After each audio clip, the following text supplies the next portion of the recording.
90% of Americans celebrate Christmas in one way or another, according to the Pew Research Center.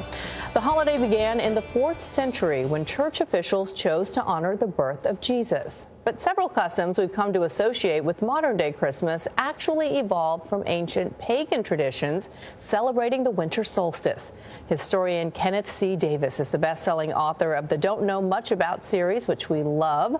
Welcome back to the table. Merry Christmas to you. Merry Christmas to you. It's always a pleasure to be here. So this is something I've always been fascinated by because the Bible never talks about the date of Christ's birth, yet we celebrate December 25th. Why? Well, primarily because in ancient Rome, there was a feast called Saturnalia that celebrated the solstice. What is the solstice? It's the day that the sun starts coming back. The days start getting longer. And most of the traditions that we have that relate to Christmas relate to the solstice, which was celebrated in ancient Rome on December 25th. So when Christianity became the official religion, in a sense, in Rome, they were able to fix this date, which some scholars say may be earlier than that. There's a little discrepancy about it, but there's no question that the fact that it was celebrated in Rome as an important day with gift-giving, candle lighting, and singing and decorating houses really cemented Christmas as December 25th. You always say you don't know much according to your books, but do you know why we have a Christmas tree as opposed to a bunch of hydrangeas, which I think are really pretty? This is another puffy and pretty. This is another. How about that, Ken? This is another pagan tradition. So Christmas is really about bringing out your inner pagan. The Christmas tree really comes to. Who knew we had an inner pagan? Yes, yeah. Which of the wise men said that? I can't remember. Well, it's like Halloween and a lot of other things we do. These all predate Christianity. But in the Norse world, Germany, the Scandinavian countries, where winter was really serious and the solstice was really an important idea, they celebrated the return of life by celebrating an evergreen tree.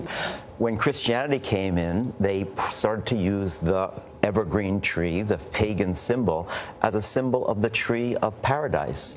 And they started to hang an apple on it. So little red balls on green trees. Oh, that's getting the ornaments. The picture here. That's where the idea That's for right. ornaments So came all from. of these things really celebrate the idea that light and life are coming back into the world, which is essentially what Christmas means to Christians across the world. Right, and mistletoe? Mistletoe, we can thank the Druids for that. The Druids believed that mistletoe was an all-powerful healing item. It hung from the sacred oak. In fact, if you met somebody in the forest, you gave them the sign of peace under the mistletoe. So people started to hang mistletoe above their doorways as a symbol of peace. This was such a powerful symbol of paganism that English churches actually banned the use of it. And in fact, the real war on Christmas in America begins with the Puritans in around 1659. They knew all of these things, the date, the traditions were pagan ideas. The Puritans banned Christmas for about 20 years in America before the celebration became just too popular. You'll be glad to know all of your answers today were correct. You know a lot. You know a lot, Kenneth C. Davis. Our fact checker over here. Yes.